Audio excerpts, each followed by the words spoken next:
transforming higher education in Oklahoma. I'd like to introduce Dr. Amanda Kissee. She is the manager of academic technology and technology training at the University of Central Oklahoma, where she also works as an instructor in both the adult ed and graduate program and the health and kinesiology department. Amanda has experience in educational technology, adult education, training, consulting, project management, and has including 10 years of experience working with learning management system and educational technology systems.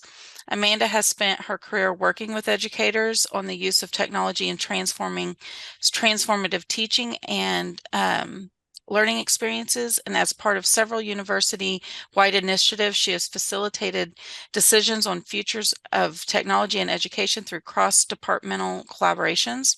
Dr. Kissee and her team are currently focusing on student success through the use of technology for learning, with the focus on digital literacy, skill development, as well as the future of AI in higher education. Welcome, Amanda. Please let me know if you need anything. Otherwise, I will be monitoring the chat and asking questions as I see them come in. Wonderful. Thank you so much, Kristen, and welcome everybody. Thank you so much for being here today. I'm excited to get to talk to you all about the AI in higher ed in Oklahoma, and kind of just bringing some information to you all about what the institutions around the state are doing, what we're thinking about, and where we see AI going in the next near future, and possibly even longer term than that. So, oh, there we go. Sorry.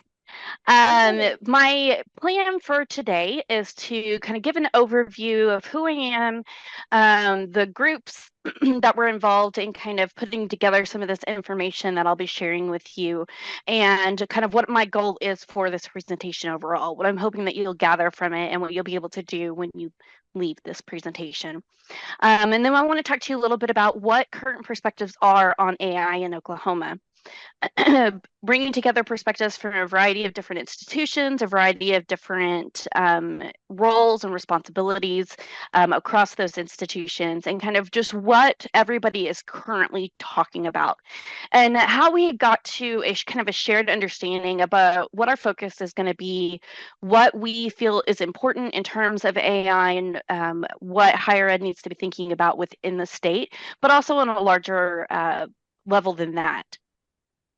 Talk to you a little bit about best practices for AI and adoption for those who are interested in incorporating more, whether that's in your classroom, in your everyday work, or just as an institution as a whole, kind of embracing that new technology, what best practices you should be considering.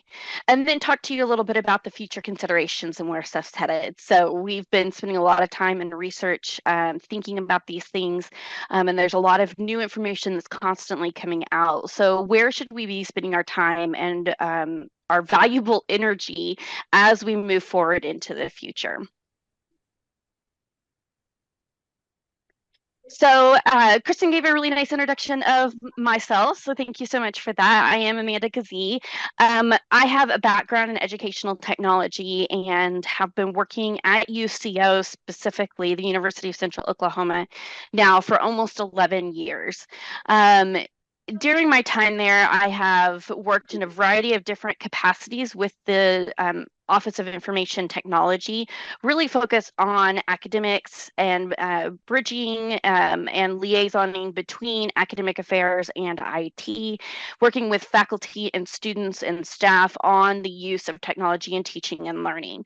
And so one of the things that I have kind of taken on or started being more involved in and really interested in is AI in education, especially when it kind of, like, I don't know, like, jumped onto the scene, so what felt like very suddenly, back in the beginning of 2023, I believe, if I'm getting my years right. And so when that first came on, I started having a lot of conversations with groups across campus, with individuals that were interested, talking with faculty, talking with different staff, and talking with IT about what this means for the future, not just of higher education overall, but what it means at our specific institution. And so because of that, I have been working a lot with various aspects of it. And so I can speak to it kind of from a technology perspective and what IT's concerns are, but I also have talked a lot with instructors talking about using it in my own classes that I'm teaching, and have worked with those who are very focused on the pedagogy side of things and using it in that aspect. And then I have also worked with our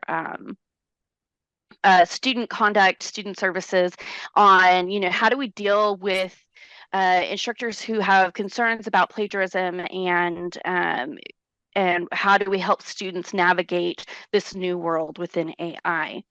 As a part of this, I actually am on the State Regents AI committee that was formed kind of ad hoc towards the end of spring in 2023. I am co-chairing that with another individual. And so through those meetings, we meet once a month, and we have pulled a lot of different people from institutions across the state. Some of them are administrators and are more, from that staff kind of how do we handle policies at an institution level perspective. And then we have educators who are instructors using this in courses themselves. We have people who are interested from the student perspective, and those who are supporting faculty and students as well. So a wide variety of individuals are a part of this group. And so a lot of what I'm going to share today, or examples that I'm giving, have come from those conversations. We have a very robust set of notes and resources that have come out of every one of those meetings, and have had some really great discussions on what perceptions are and what does it mean here in Oklahoma and how do we approach it, especially because we have a wide range of institutions with varying funding levels and budgets and focus areas that have been able to provide some insight and perspective into this. And it's been really just a collaborative community of practice where we've really come together over the last year to share resources, to share ideas and perspectives, and kind of discuss what this means. We're right now kind of talking through what is this committee going to do long term? Do we continue to meet on a monthly basis? Are there things that we need to be accomplishing? And I'll kind of talk through some of what our thoughts for the future of the committee specifically is going to be, but also where we see institutions going with AI as a topic in general here in a little while. So my hope for this presentation is that you'll have an enhanced understanding of the impact that AI has on higher ed. There's been a lot of focus, especially in higher ed and education in general, on the impact to teaching and the impact to students. But what we're seeing is that there is a much larger, broader impact that AI has to the world as a whole, which then impacts every aspect of the institutions, the running of the institution, everything from administrative assistance to budgeting and finance to data and analytics, and then obviously IT concerns as well. And so there's an impact to all of those various areas of higher ed. And so I want to kind of speak to that a little bit as well. And then we'll talk a little bit about how you can effectively integrate AI. What are the things that you should be considering? What are the conversations that you or maybe those in administrative positions at your institution, what kind of conversations should you be having? Have you considered all of the various aspects that this might play a role into? And so giving you the tools and the skills and the knowledge to be able to start having those conversations. Excuse me. All right. Oh, I will see if I can figure out how to do this. I've done it before. I'm going to try to do a poll. And now I've lost it. We may not be able to do a poll because I am not finding that option in my thing. Yeah, I'm not seeing it on my side either. Okay. So we can just, do a casual poll here in the chat. I can watch for you to respond to this. I would love to have this be kind of a um, collaborative discussion type of presentation where we talk a little bit about your perspectives as well as what I have been seeing within the conversations across the state. So, which statement best reflects your own current perception of AI's role in higher education? So AI is a valuable tool for enhancing student learning and academic support. I'm unsure about AI's impact and potential in higher education. You're still kind of on the fence. AI raises concerns about privacy and ethics in higher education. Or D, I believe AI is overhyped and may not deliver significant impacts or benefits in higher education. And so I see a few of you kind of submitting some responses, and a lot of people are kind of putting an A and B perspective, a little bit of both, or maybe even a mix of all of the answers, which I totally understand. And I feel like some days it depends on the day, what has been happening within my institution, what's been happening across the state, what's the newest thing that I'm hearing about. Have I just found out about something else that I hadn't considered before? All of those things really kind of play an impact in my perception of AI at the moment. I will say overall in general, I feel very positive about the potential for it. I do think that we need to approach it cautiously and carefully, but it does not mean that I think that we need to just try to duck our heads in the sand and ignore it. So I'm excited about what it can do. I'm a cautious person by nature, and so that's kind of where I come at it from. Is I think it's valuable, but I'm kind of a mix of these as well. Is that we need to be careful about those sticky things like privacy and ethics, and what we're going to do with data and those types of situations. So thank you all for being flexible and putting your information into the chat. I appreciate that. So let's go ahead and head on into what I have been seeing here in Oklahoma higher ed.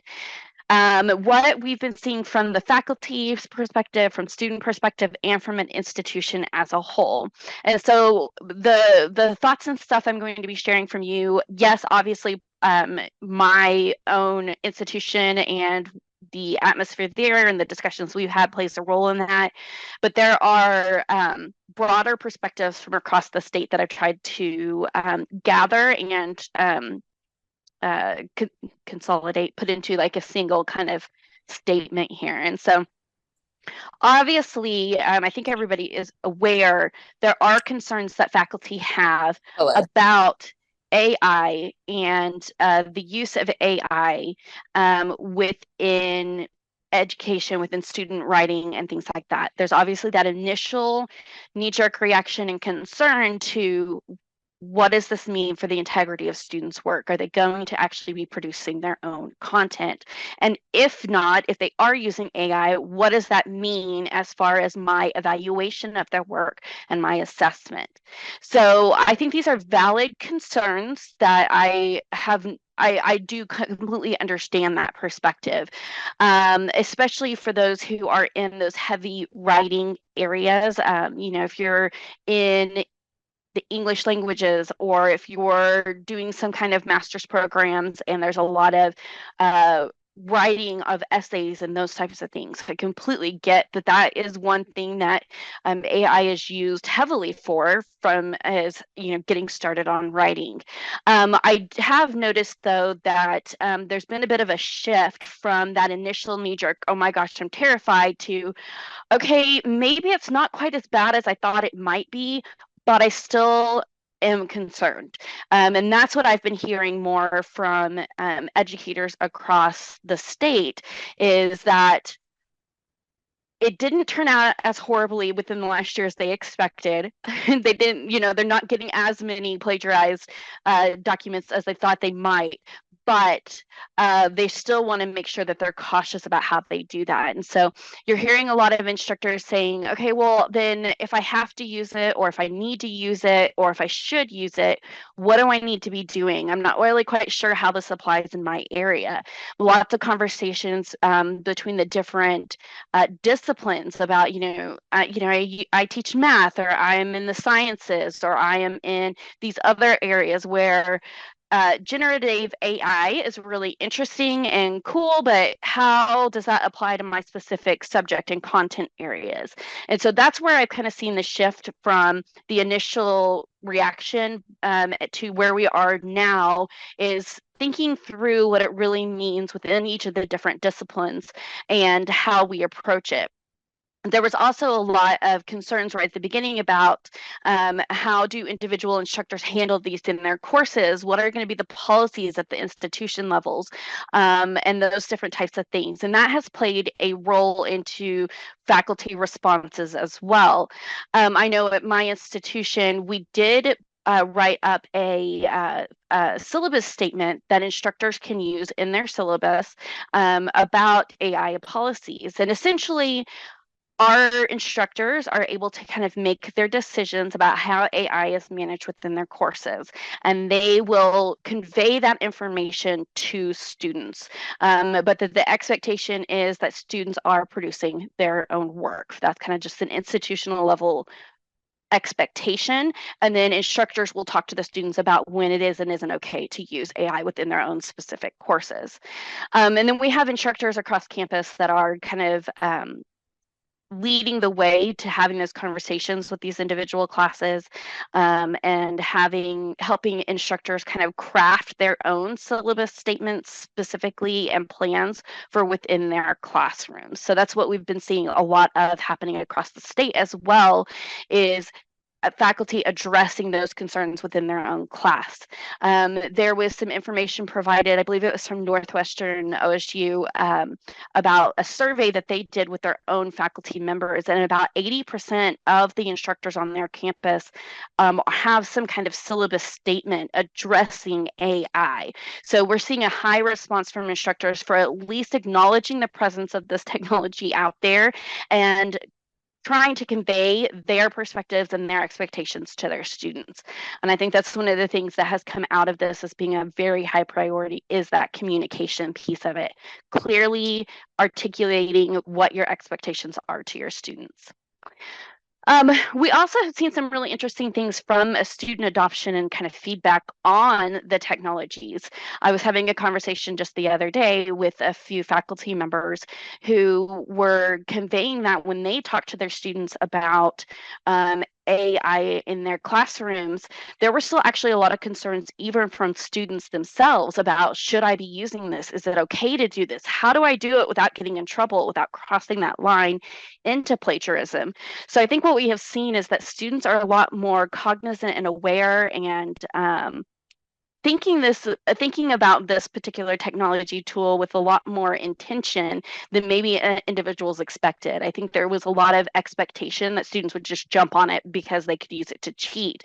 And in reality, what we're seeing is students trying to make intelligent decisions about the use of this tool, which I find as a very positive reaction from the student perspective. They're, critically thinking about the tool and when not to use it, and they're actually erring on the side of caution. If they're not sure if it's okay, they're kind of just like, okay, I'm just not going to touch it. And so what we saw in some classrooms is that not all of the students have even touched a generative AI tool. They're not really sure what it can and can't do for them. So that is one of the things that I have found very interesting as kind of a shift, or a shift from what the expectations were for students. I have heard, though, that once students are somebody talks to them about it and the appropriate uses of it, students are very interested in what it could possibly do for them and for their futures. And so I think there's interest and excitement there, and they're just like begging for information on how to do it correctly. And so I'll talk about some future goals related to that, but I think that's one thing that we're seeing a lot. And then the other thing that we're seeing, though, at an institution level, kind of hit on institutions, we're seeing a very a varied response from institutions across the state. Some institutions have issued policies, some institutions are still having conversations, some institutions have working groups that are diving into this issue and having conversations about it. Some of them haven't really had much action or initiative there. And so it's a very wide range of responses at institution levels across the state. And so I think it really just depends on who you are talking to as to what their institution is doing to address AI within that area. I think that you are seeing a lot of across the US, actually, a lot of institutions, those individuals who are in those decision-making positions, administrative positions, leadership positions, they are struggling a little bit to understand and identify what their role is with this particular technology and how it's going to impact things. I think that that's not overly surprising because it's been just a little over a year since ChatGPT became a thing and everybody started diving into the generative AI world.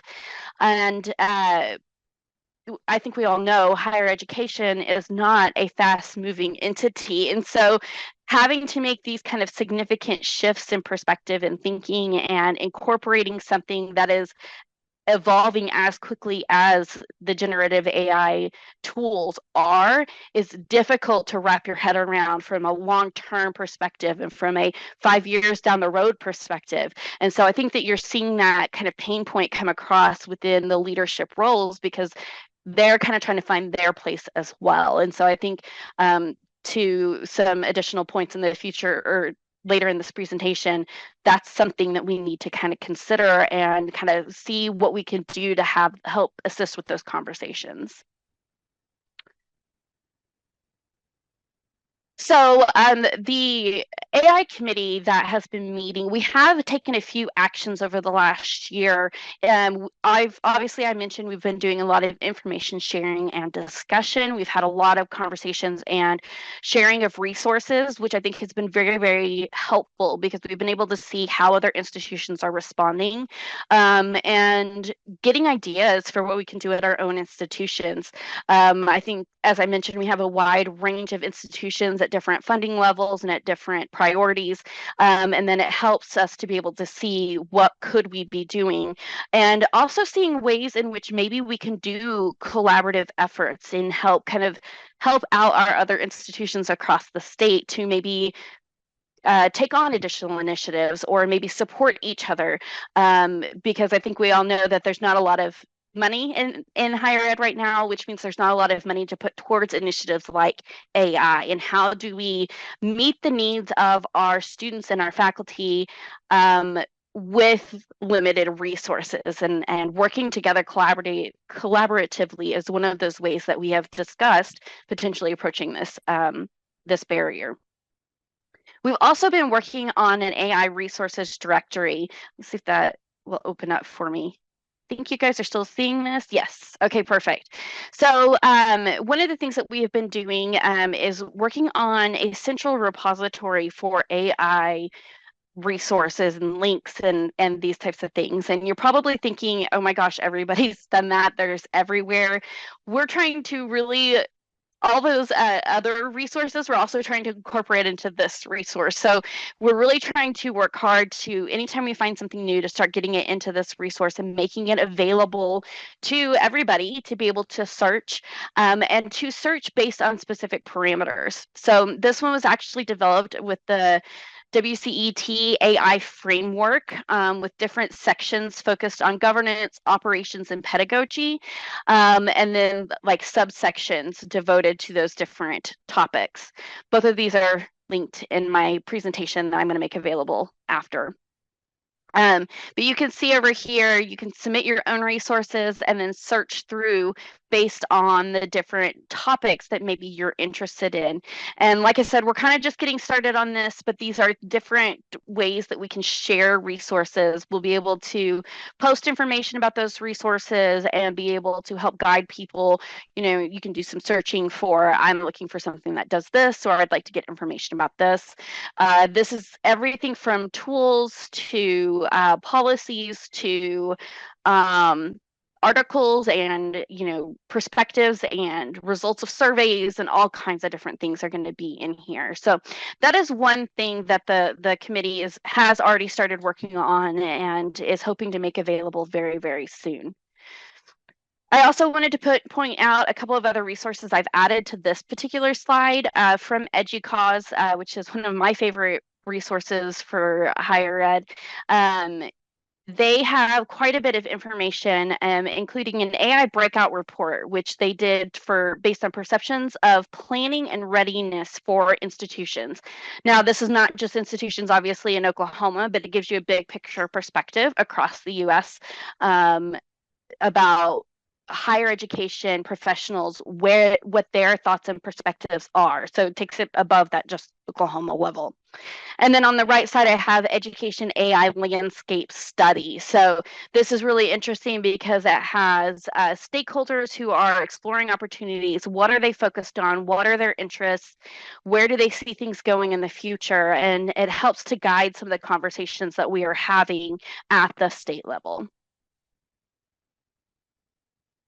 Okay.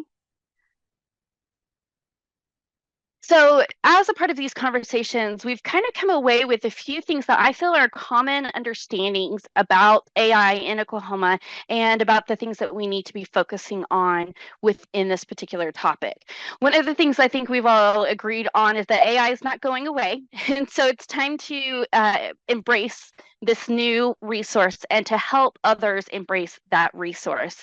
So this is a big thing that we talk about. Like, we are all within that group excited about AI and the potential there, but there's a lot of people at our institutions that are not necessarily, that are scared of it, that are concerned, that have that are very cautious, rightfully so. And so how do we embrace this new thing and help shift everybody into thinking in this new direction? We have talked a lot about how it's not just a shift in education, but how AI has played a role in shifting technology as a whole. It's impacting every career, every field, every potential future that students have. There's a shift in the technology that's available in the way in which people are doing work. You've got people that are having it help create presentations. They're having it help start writing emails, responding to clients, putting together data and analytics. And so this shift is signifying something to us, that we need to help students be prepared for using this long term. So not just as a tool within their education classes, but how are we helping prepare students for their future careers in which this technology will be readily available and maybe even become expected as a part of their job role? What kind of prompts do they need to be writing, and what kind of resources are out there, and how can they become comfortable with using the tool and understanding their role within that tool? We don't just stick stuff in there and have it spit it back out to us, but how do we evaluate it, and how do we edit it, and what do we do with it after the fact? And we've also talked a lot about how an overarching, just restrictive policy, like denying the use of AI, is really not the answer. And that having these more of a guide as opposed to a strict, this is when you can use it and this is when you can't, policy makes a lot more sense, especially with as fast paced as the technology is right now. Giving ourselves some room for that technology to grow and evolve without having to constantly re-update that policy. So from the instructor perspective, I've really liked what we did at UCO, where we have put it kind of in the individual faculty's court to make a decision about their own classrooms. But we don't have one currently from like the staff and administrative perspective. So is that something that we need to have a conversation about? Do we need to be developing guidelines and training for our staff members as well in our administrative groups. So having those kind of guidance and information for all aspects of the higher education workforce. Obviously, things are going to continue to change and evolve. We've talked about that a lot, about how what do institutions need to do to plan for long-term sustainability of these new resources and tools. As I mentioned, there's not a lot of funding, so what are we going to do to help future-proof or future plan for our institutions to be sustainable in this kind of new climate and new environment?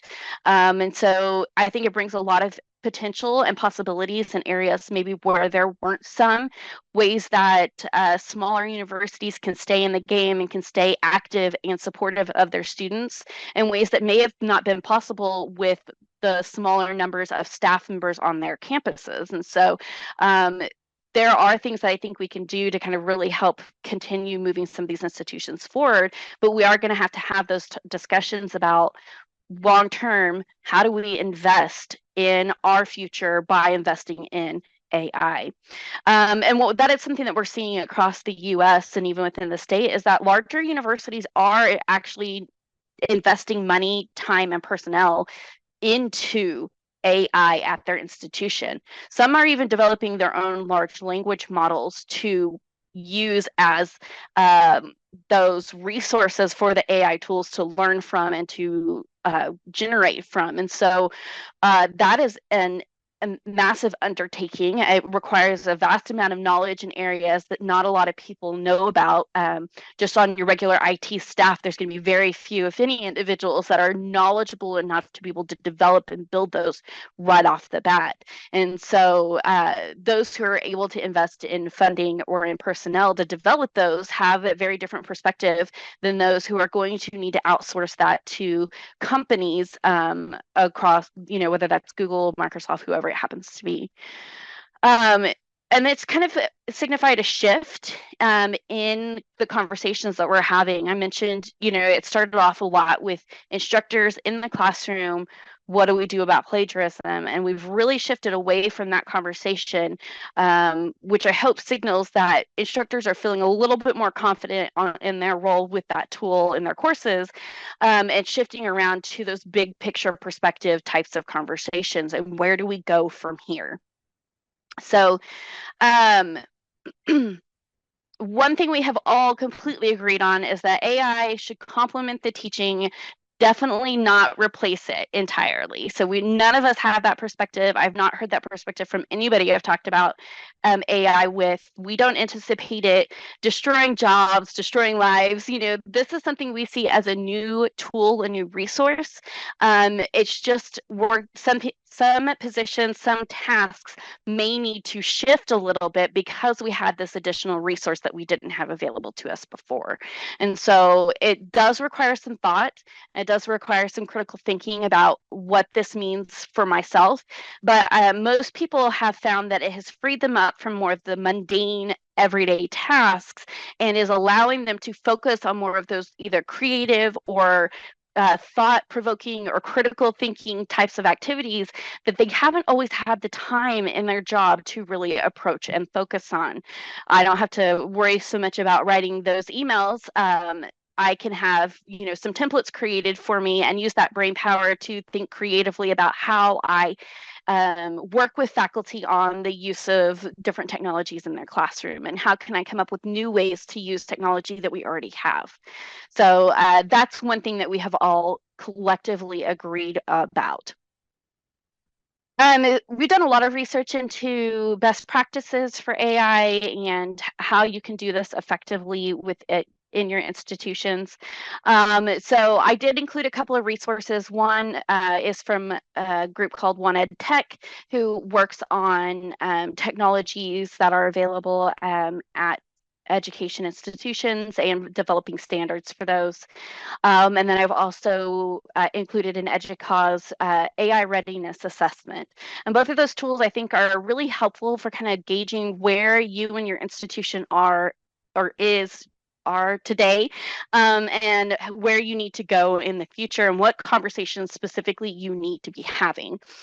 Because I've talked about a bunch of different things that people are discussing, but it's going to vary greatly depending on those who are at your institution and where you are today and where you see yourself going potentially in the future. And that sometimes leadership plays a big role into that in their perspectives as well. So the biggest things that we have agreed have helped to effectively adopt AI at various institutions is collaboration is key. I think I am a strong proponent of collaboration for all endeavors at a university or institution of higher education, but I think it's vital for AI adoption because it's not just about what happens in that specific classroom.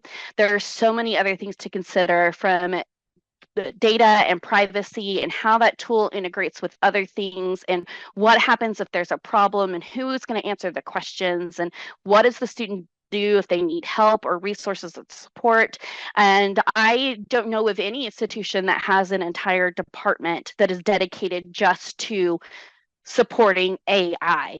Most of the time, what we're seeing is that people are having to absorb AI as an additional duty within their own particular positions. And so there's no way that one person or one group can take all of that on themselves. So it's going to be vital to collaborate with those other units at your institutions. So I know on UCO's campus, we have gotten academic affairs, from a variety of different subunits within there, our teaching and learning, our online education, our instructors of a variety of different colleges are also partnering with those who are in student conduct and student resources, and are also working with IT to kind of make sure there's a comprehensive plan and approach to all of these different things. So key thing, collaborate. It's also going to be really important to prioritize data governance and privacy. So this is a conversation that I still think is ongoing at most institutions, because how do we quickly shift to incorporate these AI tools, these things that learn from our data, but still keep all of the student information private, and make sure that we're protecting not just our students but our staff as well with all of the information that is available at a university. Data governance is a big topic within IT right now. And if you're not familiar, and with data analysts, if you're not familiar though, that's really just about how do we manage and maintain the data that our university has, our institution has. And it's important for those, again, collaborative conversations to happen across the university so that everybody is following best practices, everybody is entering data in the same way so that stuff is consistent and easy to find and recognize, and that everybody's putting things in places with the correct protections and permissions in place. So it's one of those conversations that we're having even at UCO right now, is how do we make sure, what data can we allow a large language model to learn from, and what data needs to stay private and away from those areas and secure, because it's not stuff that we need it to be learning from. How do we take data that we are getting from our students and about our students and develop reports and develop insights, but continue to protect the individuals whose data that belongs to? So very important to have those conversations and start discussing that. The other best thing that people can do is just start small and scale gradually. It can be really overwhelming to think about AI as the big picture, like how do we just adopt this into everything? And that's when it becomes, my brain tends to shut down. If I start to feel overwhelmed, all of a sudden I'm like, no, never mind. I'm done. I'm out. No more technology. I don't want this. And so starting with something small, understanding what to do in a specific classroom, in a specific department, in a specific content area, and building your integrations and your practices from that small effort, having those pilot programs, having that small group of really dedicated individuals who can then help develop the bigger picture later on, can be incredibly beneficial. Definitely need to clearly and transparently define your expectations, define your goals with AI as an institution, define your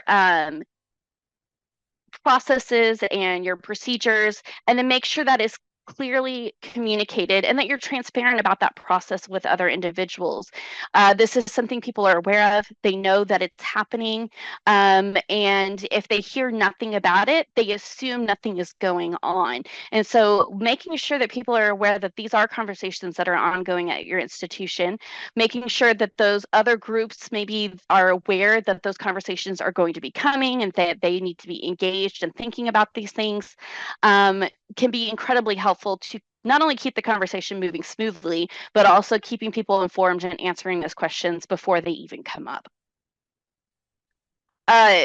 We have talked extensively about how important training is to faculty, to instructors on how to use it in the classroom. What kind of things can I do? What kind of things should I not do? What works for me as an individual? What works for my students? What works for my content? Having some of that guidance and that professional development to assist those faculty members, but also having training and support and resources for students as well. Because like I said, they're interested, they want to do it, but they want to do it the right way. So how do we help them learn to do it the right way? That is something that a lot of groups across the state are working towards, developing those types of things. And how do you do that? I think we've all heard about the equity and concerns with the equity and the potential pitfalls that AI can have in discrimination and those types of things. So keeping that as a priority, keeping that as something that you're thinking about and paying attention to, and not losing sight of that potential issue, that way you're addressing it as you move forward. Figuring out how to make the investment in the technology as well. And then really building a culture of innovation of, it's okay to try and fail. So how do we do this in the best way possible? And how do we approach it? And how do we learn from the things that we did well and the things that we didn't do well? And having that become the culture at your institution so that you are able to try new things, especially when we've got stuff that's developing so quickly. Tomorrow, something brand new could come out that we've never considered before and completely shift the way that we're approaching this technology overall. So having that kind of safe space and making sure that leadership and everything is supporting the ability to innovate and be creative and to fail and try again.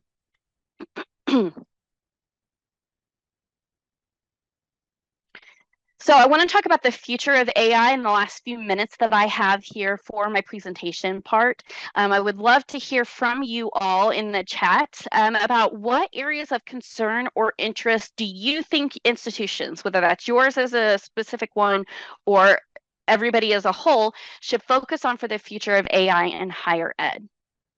So I'm going to pause for a second so you can read that and think about it, and then take to the chat to kind of add your thoughts in here. I'll keep an eye on it and bring those up as I'm going through some of the points that I've added and some of the points that our committee has discussed. But I would really love to hear what your thoughts are on it as well. All right.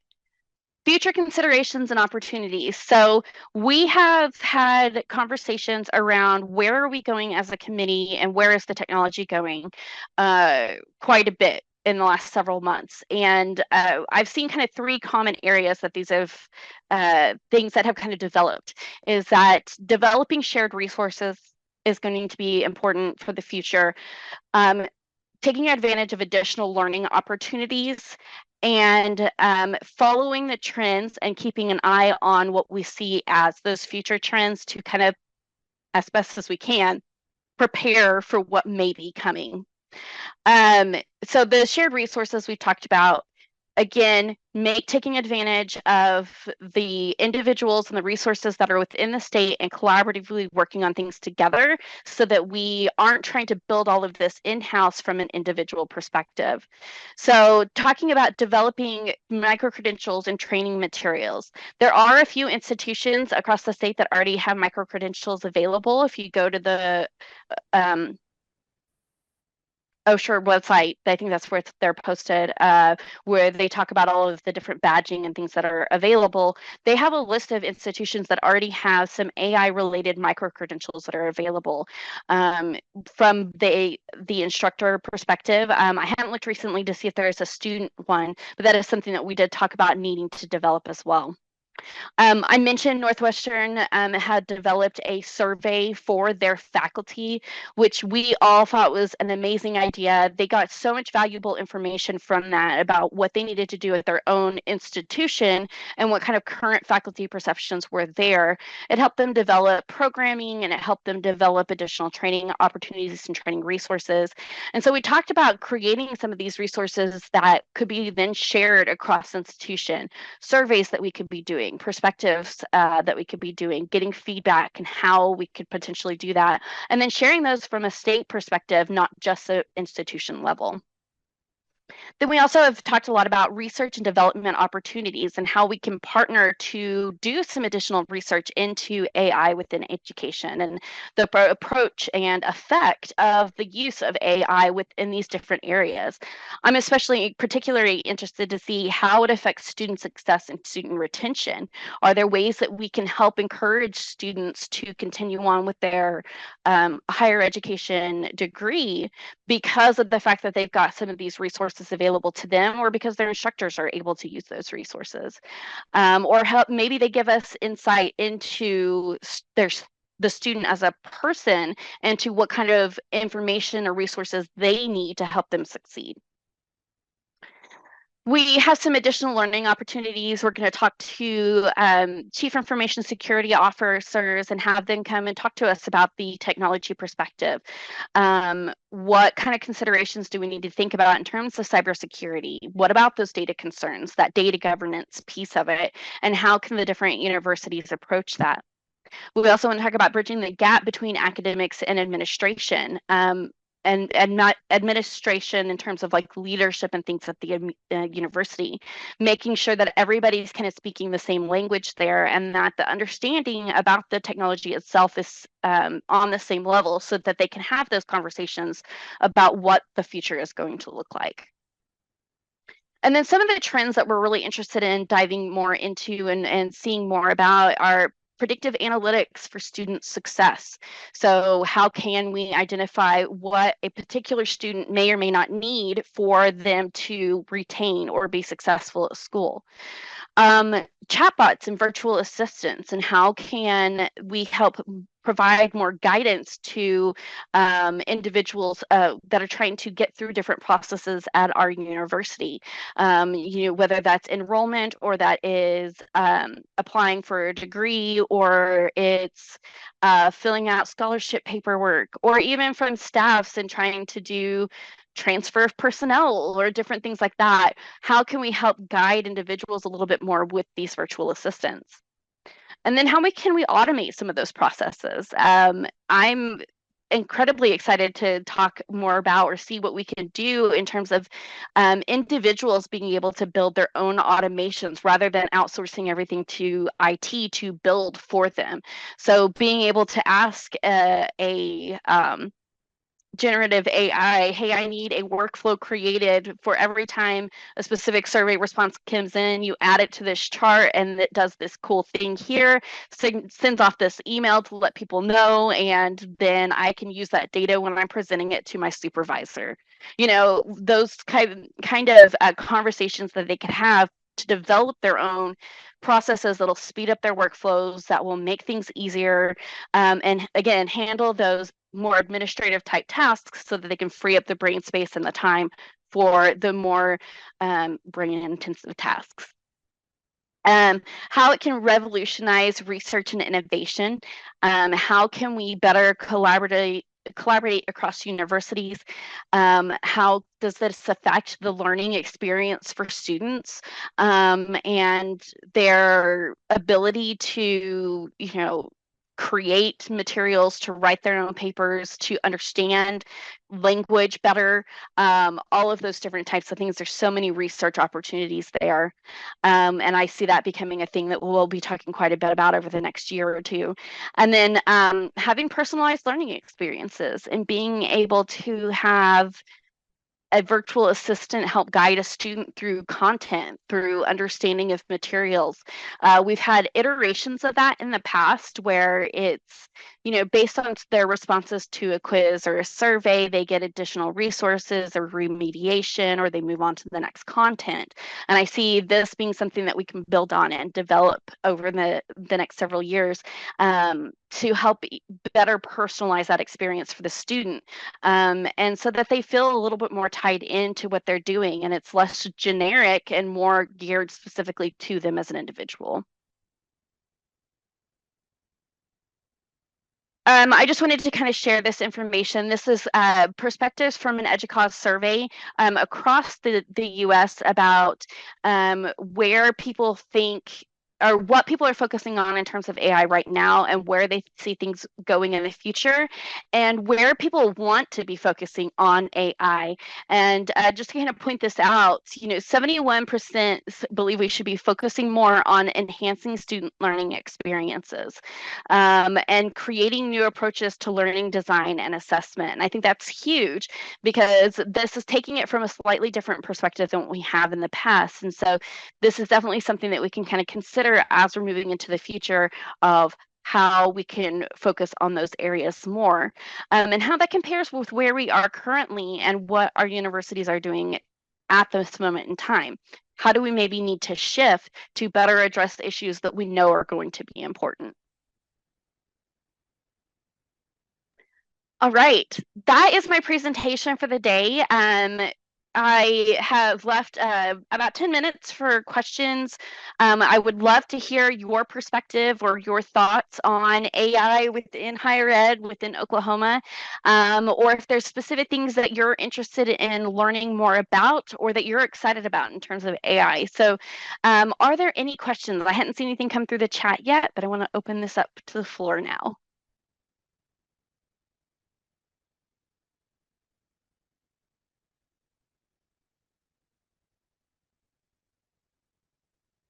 So quiet. All right. Well, if there's not any questions, that's totally okay. I hope that just means that I give you a lot of things to think about and a lot of information. So feel free. My contact information is at the end of the slides. I can't remember who I'm supposed to send this to, but there's going to be posted. And so there, you can grab that information from there. Shoot me an email. If you're interested in being a part of the AI committee for the state regents and you're not already, you can shoot me an email for that as well, and I can get you in contact with Brad, who is helping facilitate that particular committee. And I really appreciate you all coming today and being here to listen to me chat about something that I think is a lot of fun and has great potential for the future. So thanks again.